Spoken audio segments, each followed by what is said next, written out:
Salam, salam sejahtera, saudara sekalian yang terkasih dalam Tuhan Yesus Kristus.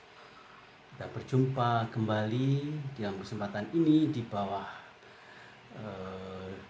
perenungan yang bertajuk membangun imun tubuh rohani.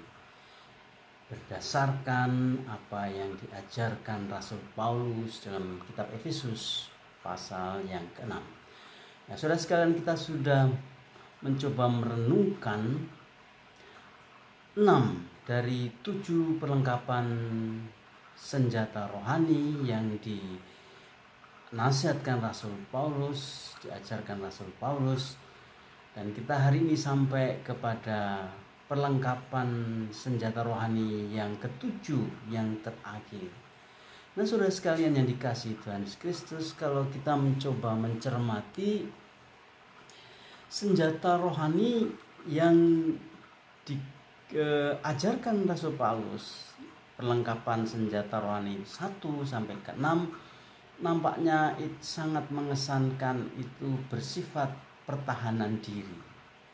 Bagaimana prajurit memiliki pertahanan diri yang bagus, sehingga dari segala sudut seorang prajurit akan terhindarkan dari serangan musuh yang mematikan. Pada perlengkapan senjata rohani yang terakhir, yang ke-7 ini, saudara sekalian, ada sebuah gambaran di mana senjata ini adalah senjata yang bersifat dipakai untuk menyerang, bukan hanya untuk bertahan, tapi untuk menyerang. Saya akan membacakan saja nats itu yang sangat indah, itu ayat yang ke-17. Pedang roh yaitu firman Allah, dan pedang roh yaitu firman Allah. Saudara sekalian yang dikasihi Tuhan Yesus Kristus,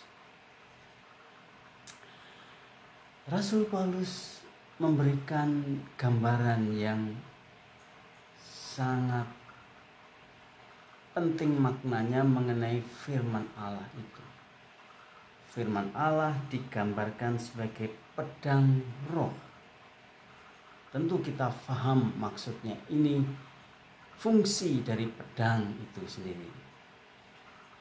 Fungsi dari pedang ialah selain untuk bertahan, membentengi diri, tapi juga untuk menyerang musuh, untuk menundukkan musuh, untuk menaklukkan musuh dengan pedang itu.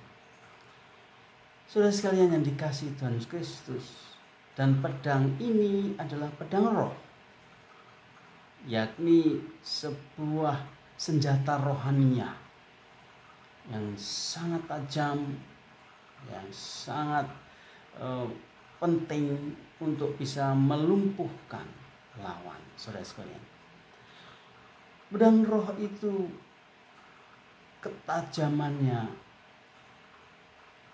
menggambarkan firman Allah sendiri. Pedang roh yaitu firman Allah. Nah, saudara sekalian yang dikasihi Tuhan Yesus Kristus, sejauh mana di dalam peperangan rohani firman Allah itu betul-betul menjadi andalan orang-orang percaya itu.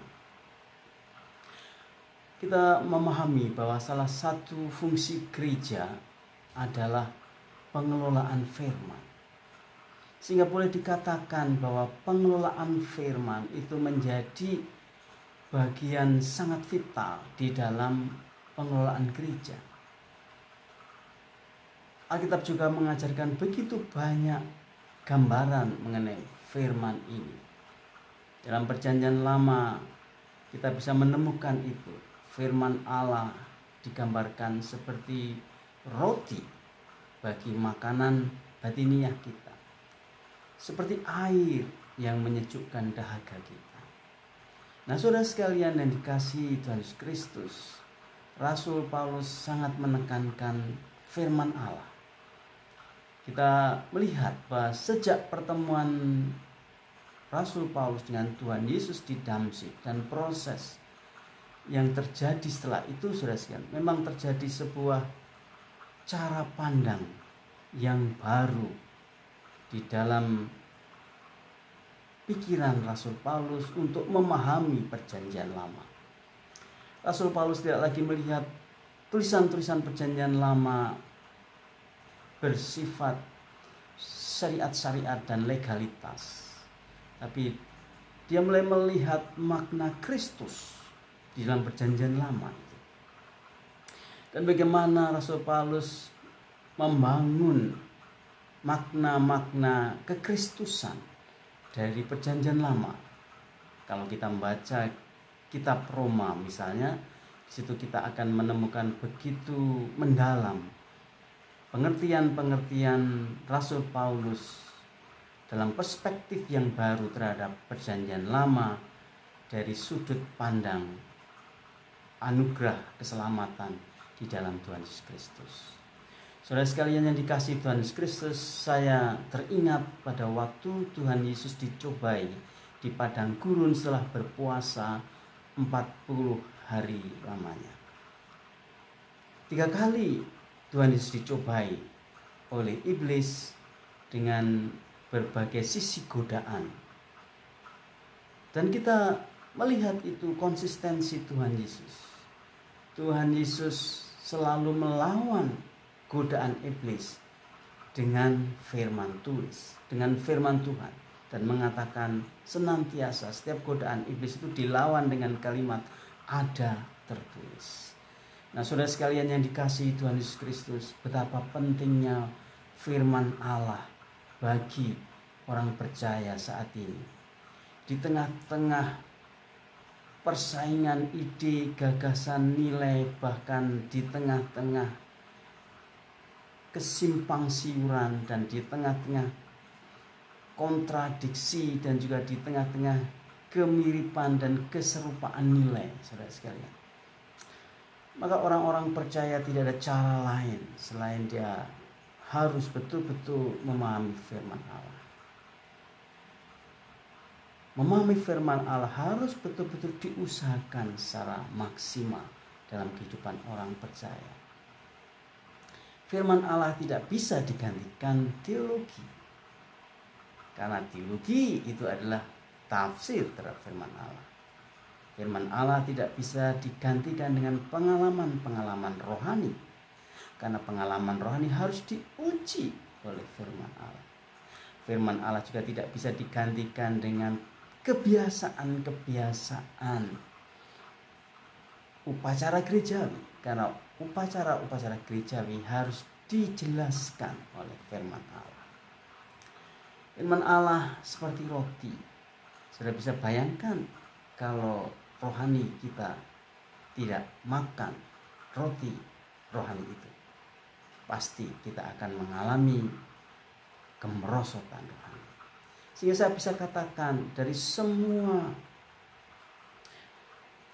perhatian pengelolaan gereja, saya merasa yang paling utama harus mendapatkan fokus perhatian gereja ialah bagaimana gereja dan orang percaya mengelola firman itu, membaca, merenungkan, mempelajari, mendalaminya, supaya hidup kita terkoreksi dan supaya kita memiliki daya juang, daya serang yang tangguh terhadap begitu banyaknya nilai-nilai di dunia ini yang menyimpang, yang menyesatkan, dan yang merusakkan pikiran dan peradaban di dalam kehidupan manusia itu.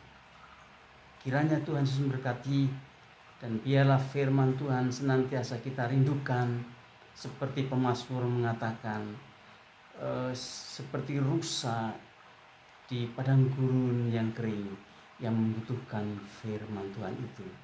Kiranya jiwa kita juga haus akan kebenaran firman Tuhan seperti gambaran tersebut. Selamat malam, Tuhan Yesus memberkati.